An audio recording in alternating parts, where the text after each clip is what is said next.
Hello, and welcome to the Gamer's Health Podcast. Yeah, it's just talking crit, but on Friday nights, Rach and I talk Gamer's Health, and today is Christmas. So we're going to talk, I guess, about how we celebrated Christmas, what precautions we took, and what kind of food we made, and ask about your Christmas and if you celebrate. So we had my niece, my sister, and her husband over. They were all COVID tested earlier in the week and then self-isolating because, as I have stated before, I am high risk. Mm-hmm. Rach is high risk. Yes. So my parents are in their upper 70s. So basically we're all... Everybody's high risk in this extended household here. But last night we went to my sister's for Christmas Eve. That kind of made life feel normal, dare I say. Yeah. And I certainly didn't stick to the perfect diet. I had some cornbread because I love cornbread. And if you present me with homemade. Yeah, if you present me with cornbread, I'm probably going to eat cornbread. But for dinner tonight, couldn't cater from the pub because with the no indoor eating and there was no outdoor eating because of the snow, there was no catering going on from my local pub. So I hacked together the main course and one of the vegetables. Now, I can't give you a written out recipe for this. I could say you could eyeball it, but nothing is exact. No, for the main course, it's not that delicate. Yeah, it was boneless chicken breast. Now, if I had thought it through, I would have said, "Oh my God, this shit is really big," and I would have cut them before I started cooking them. But live and learn. So I breaded them all. I had to put them in a quick wash with milk. That's all I used. Lactate whole milk. Why lactate? Because we don't. It lasts longer. Yes, we don't use it very quickly, and otherwise we waste a lot of milk. So that worked out well. I breaded it with 4 seasoned breadcrumbs, salt-free. So if you are somebody who's looking to go low salt, good option. They're safer breadcrumbs for us. Yes. So I learned about those in high school. Oh, did you? Had hypertension then. Oh, yeah. Okay. So I heated up a skillet pan and heat it up. Put about I'm gonna say 2 tablespoons of olive oil in it, and then I put half my chicken breasts in, cooked them for about 3.5-4 minutes on the one side, flipped them another 3.5-4 minutes on the other side, put them on a baking sheet. Did the rest of my chicken again, 3.5-4 minutes, 3.5-4 minutes. Took this very full baking sheet, put it in our little Ninja Foodie oven, 400 degrees for 8 minutes. Then I took it out, put a little salsa on the top of each of the chicken breasts. I have sliced pepper jack cheese, Sargento. Took each slice of pepper jack, broke it in half, put half a slice on top of each chicken breast. And I was going to put it back in for another 4 minutes, and that's when I realized some of these chicken breasts were just too damn fucking thick, all right? So I had to cut some in half and then put them back in. So I think my cooking time in the foodie was probably somewhere around 15 minutes when I thought I was going to probably get away with 8 to 10. It was probably 15, 16 minutes. Vegetables, I did it in a deep, not quite a wok, but kind of like a wok. A wokish dish, bowl, pan. Wokish pan with a glass cover. It was 4 zucchinis, and it was a nice sized bag of small red, yellow, and orange peppers. I cut the peppers so I could quickly see them, and I cut them. Zucchini I cut probably about a 1/4 inch thick. Put into a big bowl, let it marinate in probably, I don't know, 3 ounces of the Mrs. Dash garlic and herb marinade. And then shortly before I was going to knead it, I put again another couple tablespoons of olive oil into the hot pan. Put my vegetables in. Also put some shallots. Mm-hmm. Shallots in, and some minced garlic. I'm always generous with minced garlic. I love that shit. And put the top on it so it would steam, and probably I'm gonna guess around 15 minutes. I knew it was ready when I reached in there and took out a zucchini slice and let it cool off a little bit and tried it, and it was nice and tender without being mush. And I gotta say, my brother-in-law, he's a chef, Yeah, or was a chef, but he went to the CIA, yeah, Culinary Institute of America. Mm-hmm. He went back for seconds on the chicken. Yeah, he knows food, so like for him to go back for seconds and thirds, yes, that was pretty. And he complimented me on it. He was like, it was really, really good. Oh, and I also made a whatchamacallit, the crema, the cilantro and lime crema. Just a little sour cream, some cilantro. They usually tell you to mince the cilantro.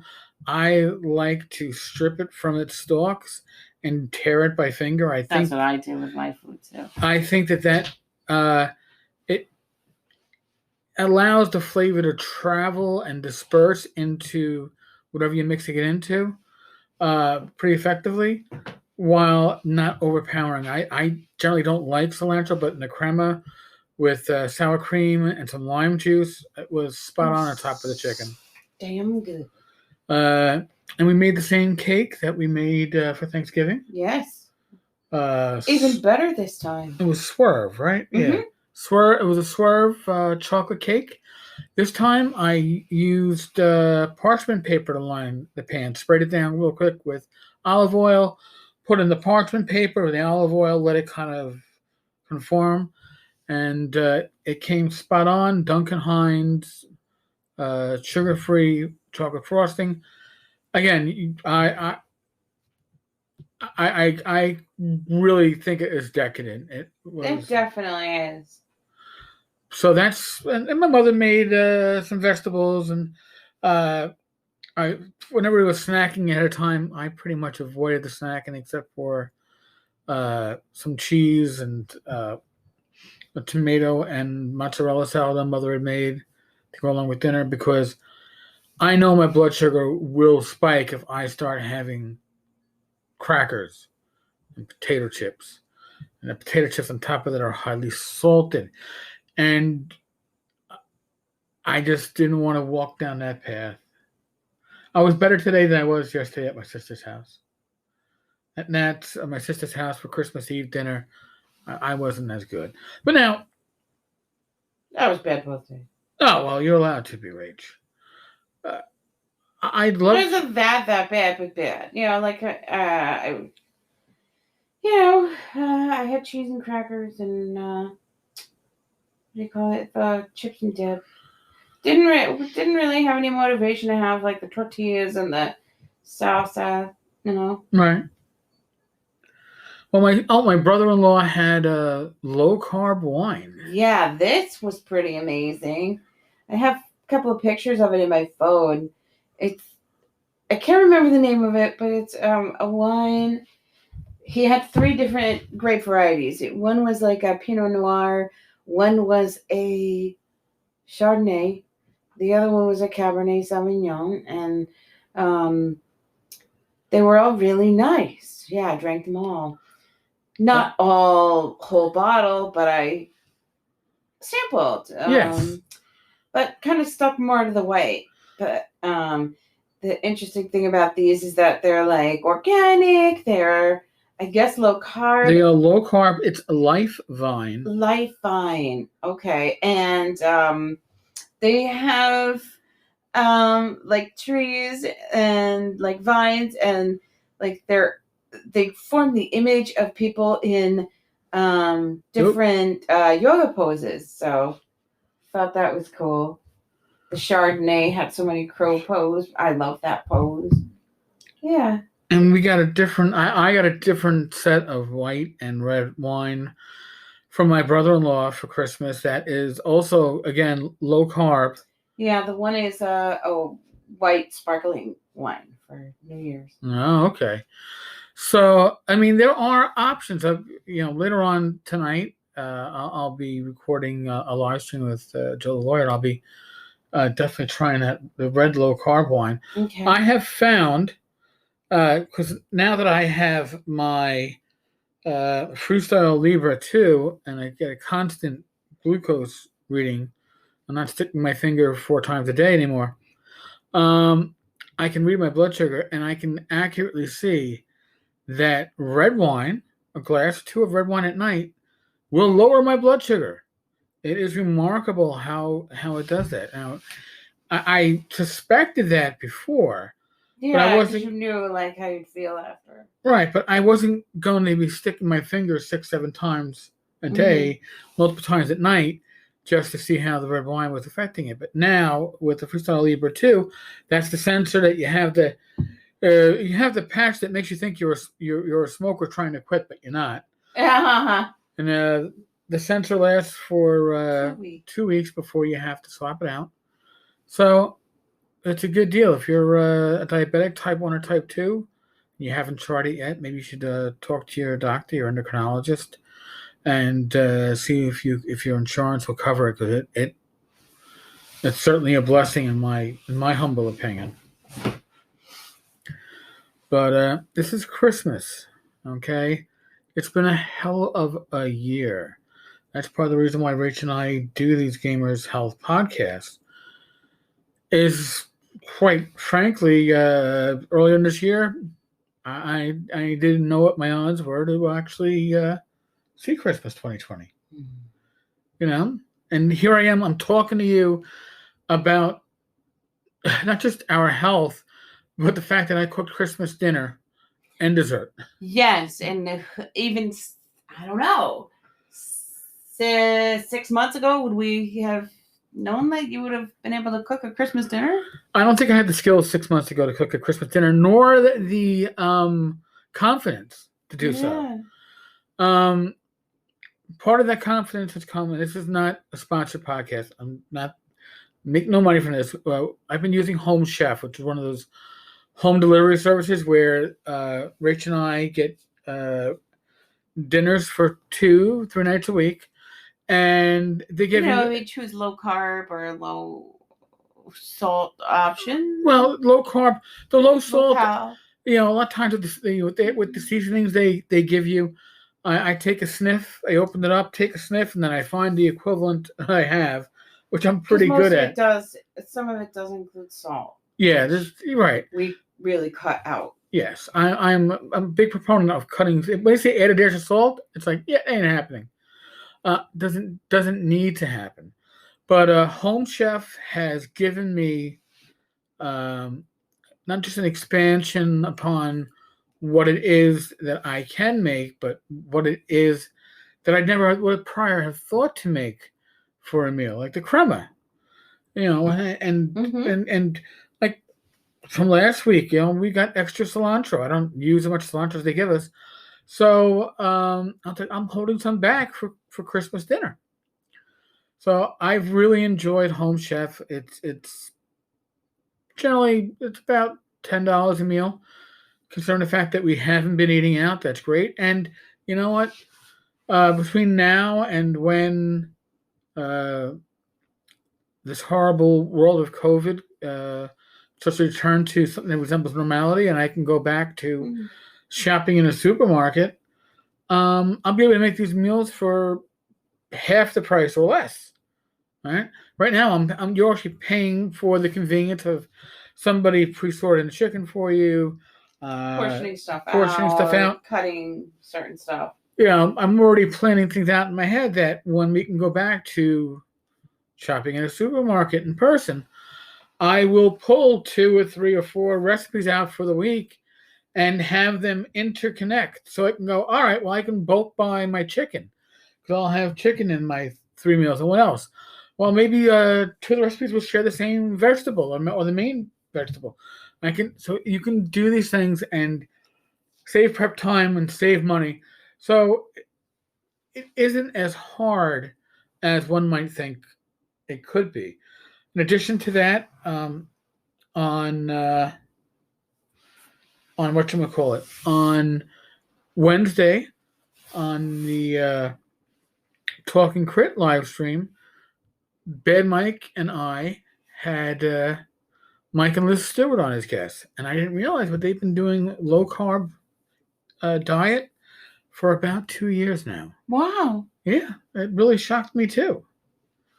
So there's more people out there doing this. You can. We're happy to talk about it. If you give us questions, email at 10cars.tavern@gmail.com. Gamers Health, or leave us a voicemail either here or on the voicemail through Google number at 347-509-5168. We're happy to, for your feedback, but we're also happy to give you ideas and support you. Now, you're not in this alone. You're not in this by yourself. You're in this together. You're part of a community. Healthier living is the first step toward living longer. We're gamers. We always want to skew the odds in our favors. Well, one of the best ways to do that for your health is to change some of your eating habits or your dietary habits or your exercise habits. I can go into how the Nintendo Switch and the fitness boxing too has really been giving me a workout, and it's enjoyable. So you don't feel like you're working out necessarily, even if you start breathing heavy. So little things we'll probably address that more next week. Now, next week will be our, oh my God, we're going to be heralding in the new year. 2021.